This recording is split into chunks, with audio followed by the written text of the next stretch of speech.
रत्न की अंगूठी देख ली। यज्ञदत्त दीक्षित गए और बोले कि चोर, ये अंगूठी तूने कहां से कब चुराई मेरे घर से? ये तो मुझे एक जगह कथा में मिली थी। वो बोलो, ए महाराज, जबान संभाल के बात करियो, तुम हमें चोर बोल रहे, जानते हो ये अंगूठी कहां से आई? रात में तुम्हारा बेटा जुआ में हार गया अंगूठी हमसे। और अंगूठी नहीं महाराज, आदेश जा जात हमारे घरे धरी है, तुम्हारी बासन तक भार जात। वो यज्ञदत्त दीक्षित की नजरें नीची हो गई। क्यों? अपनो दाम खोटो, फिर परख हारे को का दोष दे हो। आदमी जीवन में 2 बार मरता है। जितनी मेरी बेटियां बैठी हो ध्यान से सुन लेना, और जितने 15 से 30 साल के लड़के बैठे हो वो कान के पर्दे खोल लेना। अब जो मैं कहने वाला हूं, तुम्हारे मां बाप जीवन में 2 बार मरेंगे, एक भगवान की मौत और एक तुम्हारी मौत। तुम चाहो तो मां बाप को मार सकते हो। जिस दिन समाज में औलाद के कारण मां बाप का सिर नीचा हो जाता है, उसी दिन मां बाप मर जाते हैं। वो तो फिर शरीर है जितना चल रहा है सो चल रहा है, उसी दिन मर जाते हैं मां बाप। इस जितनी हमारी बिटियां बैठी हो, बेटा तुम सीता बनियो, सूप न खाने बनियो। उन्हें अपनी नाक कटवाई और कुल में रोबे वारो नहीं बचन दो। आज ऐसी कई सूप न खाए हो रही हैं जो बहू दद्दा की नाक कटवा के भग जात। अब बात तो हमें विषय पे नहीं बोल रहे, पर कल हम एक निवेदन कर रहे हैं तुम्हारों से, सबसे हाथ जोड़ के। कथा तो हमने पहले दिन कही थी, तुम्हें जुअन सुनने हम बात सुना दे। कैसे ने हम रटके आवे, ने हम पढ़ते आए, अन्य हमें कथा करने आए। कथा जाने बजरंग बली, बा जिम्मेदारी उनकी। हम तो नमूना बन के बैठे हैं, तुम्हें जो बुलवाने सो बुलवा दे, अन्य बुलवाने सो हम तो मुंह से धरे रहे। हंसी तो तुम्हारे भगवान की हुज्जे, हमाओ काय बिगड़ रहा ने, हमाओ ना हुआ ने, हम बदनाम हुए। पर कल मेरा हाथ जोड़ के निवेदन है, तुम्हारे लाख काम बने लाख बिगड़े, पर मेरा एक संदेश आपने अपने घर ले जाना। आज अगर तुम्हारे घर में बेटी है तो उसको मेरा एक संदेश दे देना। कहना, बेटा जाने कहियो कि बाबा जी के पीठाधीश्वर के महान, अरे दुनिया के ये तो सब आडंबर आए, जे कभी छूट जाए इनको कोई ठिकाना नहीं है। पर अपनी अपनी बिटियों से जा कह दियो कि कल एक तुम्हारा भैया आओ है सागर से, जे को नाव है विपिन बिहारी, उन्हें अपनी बहनों को बुलाओ है कल की कथा में। कल 1 घंटे का प्रवचन सिर्फ मेरी बहनों पे होगा, और विशेष करके आज जो लव जिहाद जैसा घिनौना कृत्य समाज में हो रहा है, इस पे कल मेरा 1 घंटे का प्रवचन मेरी बहनों से होगा। बेटा हरो, चाहे तुम्हारे मोड़ी मोड़ा कल स्कूल नहीं जा पाए, पर कल बिटियों को लेवा के आइयो कथा में। क्योंकि आज इस प्रवचन की आवश्यकता है। वो तो सबको पता है कि पूतना हती, ताड़का हती, कंस हतो, रावण हतो। कौन को नहीं पता तुम्हारे? बताओ बताओ, ठक्को नहीं जानत कि कृष्ण ने कंस को मारो, राम जी ने रावण को मारो? कौन को पता नहीं है? बताओ भाई, हमें तुमने सागर से बुलवा, हम ऐसा तो है नहीं कि राम से कंस मरवा दें, कि हमारे बड़े बड़े बार हैं सो हम तना हट के कथा सुना दें। बिल्कुल बहनों, हमारा ये संदेश, जितनी बिटियां आ जाई हैं तुमने तो आइयो ही, और अपनी सखी सहेली लेके आइयो। कल हम बताए हैं कि बिटिया का कहा थे, तुम्हारे बाप तुम्हारे लाने का कर सकते हैं। और जिनको बिटियों से प्यार हो सो कल की कथा ने छोड़ियो। कथा तो हम आवे भी करे, तुम्हें का सुनने हम जाते ही बंद करें दे रहे, तुम्हें जोन सुनने पर्चा दे। अब भाई हम बात सुना रहे, पर हमारा उद्देश्य सिर्फ समाज सुधार है। हम इसलिए निकले हैं कि जो परिवार बिखर रहे हैं वे परिवार ने बिखर पाए। कथा तो तुम सब पुराण मंगा के 700-800 को आऊ थे, सो फिर रज्जो सो घरे पढ़ लीजो कोई में काका लिखो है, घर में पढ़ लेना।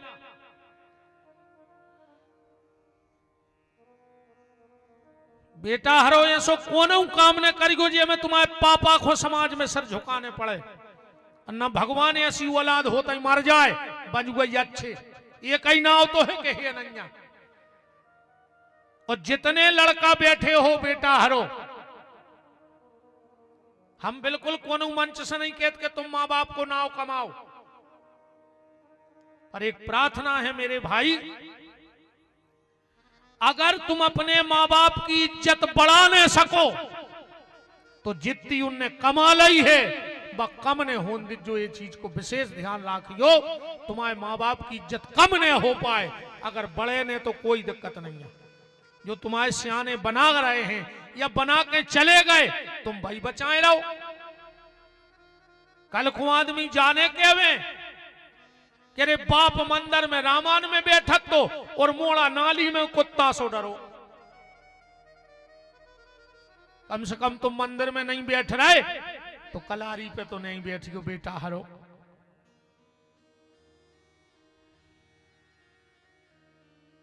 जैसे ही उसने कहा है पंडित जी तुम हमें चोर बना रहे, तुम्हें शर्म नहीं आई? तुम्हारा बेटा जुए में हार गया अंगूठी और रात में इतना मारो है कि मुंह में से खून आ गया, तो नीचे को गर्दन झुक गई यज्ञदत्त दीक्षित की। घर में आए पत्नी से बोले गुणनिधि कहां है? पत्नी बोली के कीर्तन में गाओ है और वो दारू पीने भीतर पर हो, तो जुगा खेल के आओ। तो सच सच बता। बोले सही में कीर्तन में गाओ है। पंडित जी बोले तो चलो, हमने तुम्हें 1 महीना पहले एक अंगूठी दी थी, हमें कथा में मिली थी दान में, बताना ले आइयो कहां है? बोली कहीं रख दी है, हमें याद नहीं है, कल ढूंढ के दे देंगे, अब हो तो दे दें। और जो यज्ञदत्त भीतर गए, मुंह में से खून बह रहा था, गुणनिधि पड़ा था, आंखें लाल हो गई यज्ञदत्त दीक्षित की, और कहा है कुपुत्र को जन्म देने वाली, जा आपुत्रो तुम परम नृणाम कुपुत्रोत्रम, मैं तेरा भगवान शंकर को साक्षी मान के आज मैं अपनी पत्नी का त्याग करता हूं और तेरे साथ साथ तेरे पुत्र का भी त्याग करता हूं, और मेरे घर में तुम लोगों के लिए कोई जगह नहीं, इसी वक्त मेरे घर से निकल जाओ। यज्ञदत्त दीक्षित ने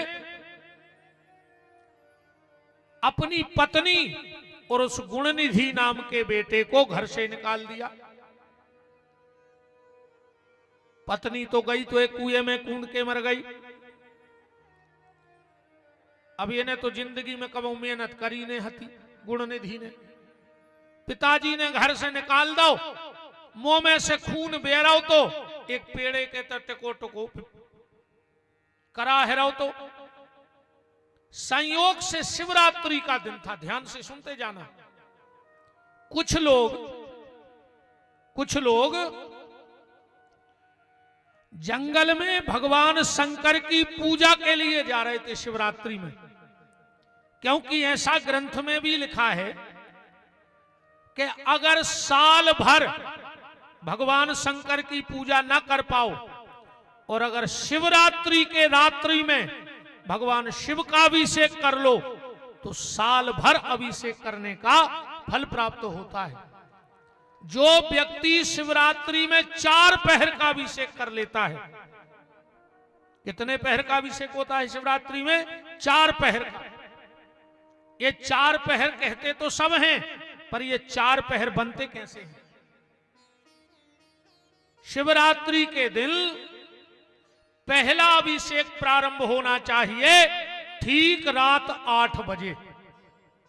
8 बजे पूजा में बैठ जाओ और 9:30 बजे तक पूजा करो शंकर जी की अभिषेक 1.5 घंटा, फिर आध घंटे का रेस्ट करो, फिर 10 बजे फिर पूजा पे बैठो, 11:30 तक पूजा करो, फिर आध घंटे का रेस्ट, फिर ठीक 12 बजे फिर बैठ जाओ अभिषेक करवे, तो 1:30 बजे तक पूजा करो, फिर आध घंटे का रेस्ट, फिर 2 बजे बैठो और 4 बजे तक पूजा करो। क्योंकि आखिरी का जो अभिषेक होता है उसमें थोड़ा टाइम लग जाता है, आध घंटे का, क्योंकि उसमें न्यास, अवर्ण पूजा, गण पूजा, गौरी पूजा, तो ये आध घंटा बढ़ जाता है उसमें। पूरा 1.5 घंटा लगता है अभिषेक में। तो वो कुछ जो भक्त फल फूल मिठाई सब लाए मंदिर गए, जो गुण निधि भी पीछे पीछे होगा, पूजा देखवे नहीं, इन्हें सोची जो जा रहे मंदिर, जे भगवान को प्रसाद चढ़ा के लौटा है शंकर जी को, हम खा ले कैसे, हम हैं 2 दिन के भूखे। तो सब भक्त तो लग गए वहां पूजा करने में, और जो मंदिर की चौखट पे पूजा देखता रहो रात भर, जो पता नहीं है तो कि रात भर पूजा होने। जैसे ही 4थे पहर की पूजा लोगों ने करी और तनक उतई मंदिर में सब लेट गए। ये गुणनिधि रात भर पूजा देखता रहा। एक बात और सुन लो, इसी शिव महापुराण में लिखा है, और देवता की जब पूजा करो जब फल मिले, पर शिव महापुराण में लिखा है कि अगर कोई भगवान शंकर की पूजा कर रहा है और अगर तुम देख रहे हो तो तुम्हें भी उतना ही फल है जितो पूजा करवे वाले को फल है। इसीलिए जब हमारे यजमान ग्रंथ की पूजा करने आते हैं, आप लोग जब देखते हो तो आपको भी ग्रंथ की पूजा करने का फल प्राप्त हो रहा है। भगवान शंकर की पूजा का नियम है, कोई अभिषेक करे तुम देखत भर रहो, तुम्हें पूरा फल कहा अभिषेक को। ये रात भर पूजा देखता रहा, सबकी नींद लग गई, जो चुपचाप उठो। तब तक दीपक पड़ रहा था ठंडा, वहां रुई से दिखी नहीं, सो ने अपनो कपड़ा पटा के और बत्ती बना के दिया में धर दी। ये अकेला ने नहीं कि जो भगवान को ये ने सोची देरो हो जाए तो हम सामान ने उठा पाए। और इसने दोनों हाथों में भोलेनाथ का मिष्ठान भरा। यहां भी एक बड़ा विवाद है विद्वानों के बीच में महाराज जी। कई लोग कहते कि शंकर जी को चढ़ो जल पी लो चाहिए, और कछु जने कहते ने पियो चाहिए। कछु कहते शंकर जी को चढ़ो प्रसाद खा लो चाहिए, कछु कहते ने खाओ चाहिए। ये विद्वानों के बीच में बड़ा विवाद मचा है। पर शिव महापुराण का जो मूल ग्रंथ है वो क्या कहता है, अभी हम आपको बताने वाले हैं। और बिल्कुल श्लोक संख्या कि प्रसाद खाओ चाहिए कि न खाओ चाहिए। आज के बाद को तुमसे कहे तो कजू ले आओ सब पुराण खोलो, ये नंबर को श्लोक जो लिखो ये में, अपने आप मुंह बंद हो जाए जब तुम श्लोक संख्या बते हो। तो इसने दोनों हाथों में प्रसाद भरा और जैसे ही जो भगन लगो तो किसी के पांव में पांव लग गया। सबने कहा चोर चोर चोर चोर। सब उठे, 2 ही हाथ में जो प्रसाद लाए हैं, और चोर समझ के इसको इतना मारा। क्योंकि मैंने कल या परसों कहा था कि कथा में भी सब अच्छे भाव से नहीं आते लोग। कल कोई माता जी की कोई चेन ही काट के ले गए। ऐसे हम बार बार कह रहे बहन जी हरो ज्यादा महंगे जेवर पहन के नहीं आइयो और अपने जेवरों को ध्यान रखियो। एक बात और सुन लो, संसार का किया हुआ पाप तीर्थ में, कथा में और यज्ञ में जाके मिट जाता है, पर तीर्थ में, कथा में, यज्ञ में किया हुआ पाप वज्र बन जाता है। इतने अपन पाप धोबे आए कि पाप करवे। हम के चैन 2 लाख की हुई है, तुम्हारी जिंदगी कट जे। मुंह में कीड़ा पर के मारो हो, कीड़ा पर के, और जे को लेगा होए। अब तुम हमें ऐसो बाबा भी न जानियो कि हम खाली जे जटाई रखाए फिर रहे। ये तो हमें तमाशे करने नहीं है, नहीं फिर तो हम बहुत कछु कला जाना थे, पर हमें करने नहीं है। कैसे हमें अपनी नहीं बिगाड़ने, हमें जो सब करने नहीं है ना, हमें एक एक को पताया है। हमें जो पता रहे थे कि जो निंके आरो जो हमसे के है कायम, पर हमें करने नहीं है ये सब तमाशे। कछु पहले हमें 8-10 साल पहले तना ललक लग गई 3 कामों की। हमारे गुरुजी ने बहुत डांटो हमें, बोले तुम्हें भगवान चाहने के चमत्कारी बनने। हमने कहा हमें तो ठाकुर जी चाहने। बोले तो कहो के आज से ये काम बंद। हमने कहा बिल्कुल बंद गुरुजी, हम ज्यादा को से बोल है ही नहीं। मंच के अलावा हम ज्यादा को से नहीं बतियाते, को बतियाते रहे हम तो हूं हाँ करते रहे बस। आदमी को लगा तुझे के यार इनसे जब से बतिया रहे जी कछु क्या ही नहीं रहे। हमारे गुरुजी ने कही तो तुम तो कथा में चल आओ, जितनी तुम में दम हो, बाकी अपनो भजन करो, अपनी सुधारो। जे को चैन लेगा हुज्जे हम व्यास गति से कह रहे 1 महीना के भीतर तुम्हारे ना बा भावैया है कि तुम्हारी 7 पीढ़ी चैन से नहीं रह पे। अब ध्यान रखियो, जा चैन भली ले गए तो पूरे 1 महीना के भीतर। और जब कहूं से न समरो सुवाजत जो हमारे लगा हम बताएं कि तुमने जी कर्म करे तुम भोग रहे हो।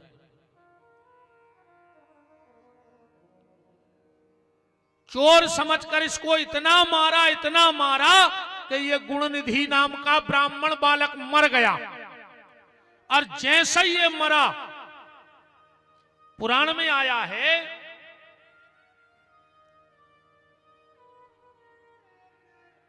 यम के दूत आए से लेने, और तुरंत भगवान शिव के गण प्रकट हो गए और यमराज को बहुत फटकार लगाए। बोले सुनो खबरदार, आज के बाद क्या ये त्रिपुंड धरा लोके विभूत्या सितता गणाते सर्वा परिहंतेभ्य नातेभ्य कदाचन। आज के बाद ध्यान रखियो, अगर कोई के माथे पे त्रिपुंड लगा हो, चंदन लगा हो, गले में रुद्राक्ष या तुलसी की माला हो, एक एक तुलसी को दानो पे लिखो रे, आखिरी में कछु नहीं होए। आदमी भी यार अरे बाप खुंची गया तुम्हें पानी नहीं दो और मर गओ सो की चाप पटा के उंगरियों से घी भर रहा हो के टेटुआ में भरा तो मर घटा में घी मुंह में जी गया तुम्हें पानी नहीं दो तुमने पापी। तो पूरे रिश्तेदारों के सामने घी भर रहा हो के मुंह में, आदमी जाने के भारी मानत तोरे बाप को पानी नहीं पियंदा उसको सुख से डुकरा को घी भर रहा है मुंह में।